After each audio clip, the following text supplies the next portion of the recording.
So something was just brought to my attention today that I thought was a bit humorous given the timing. So for those who aren't aware, founder and former owner and CEO of Death Row Records, Suge Knight, has recently launched a podcast from prison called Collect Call with Suge Knight. I tuned into an episode a few weeks ago and it was kind of interesting to listen to, but it's not something I was keeping up on an episode-to-episode basis.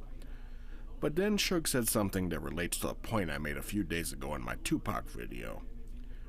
To summarize, in that particular video, I was detailing the history of Tupac's song, Thugs Get Lonely Too, and I brought up how that particular song was remixed for a posthumous album of unreleased Pac songs that his mother Afeni Shakur tasked Eminem with producing. I briefly mentioned how bad the production on that particular project was, and how unfitting it felt for Pac's style. And apparently on the 9th episode of Suge Knight's podcast, that was released 2 weeks ago, he was having a discussion with Cat Williams about a potential Tupac project he's supposedly working on, and he mentioned how every Pac album released after his death was a success, except for Loyal to the Game, which is the album that Eminem produced. But at the same time, man, it's like this. A lot of people been want to do like songs with Pac. A lot of people, Right. some people even did some with Pac, and they never. There was only one Tupac project that ever flopped before, and that's the one Eminem did on unreleased. And is the only Tupac album, the only one, not to contain any original production. And in hindsight, for a good goddamn reason. He didn't elaborate any more on the matter any further than that, but there's no doubt that he pretty much backed up what I initially said about that album. Now, this isn't a shot at Eminem or his production skills or anything. As a rapper, we've all witnessed him at his best and his worst, and the same analysis can be applied to his work as a producer. He's obviously skilled at production. I mean, just look at songs like Stan, Cleaning Out My Closet, Superman, When I'm Gone, The Way I Am, and Like Toy Soldiers, just to name a few. Which all happen to be some of my favorite M tracks, and are for a lot of other people as well, and are all either produced or co-produced by Eminem himself.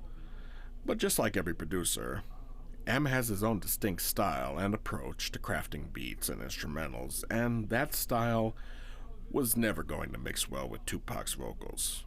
It's just too different stylistically.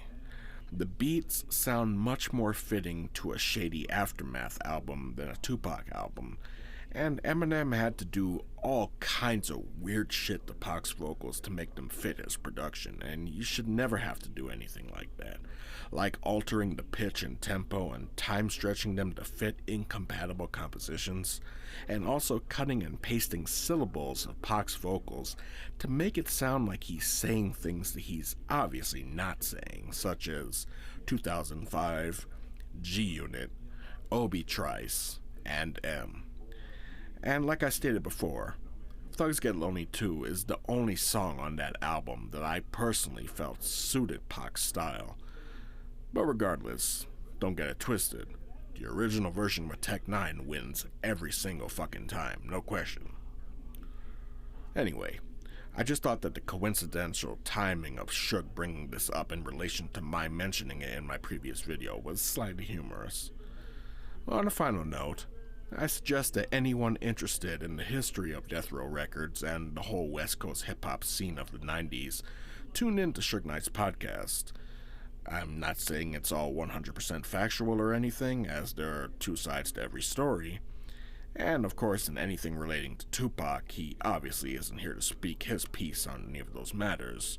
So keep that in mind. And let's remember that at the end of the day, this is Suge Knight that we're talking about. Which is to say that with him, there's a fine line between facts and ego that are obviously coloring his statements. And look, I know the guy likes to compare himself to legendary Motown Records founder Berry Gordy, and in some ways, he's not completely wrong.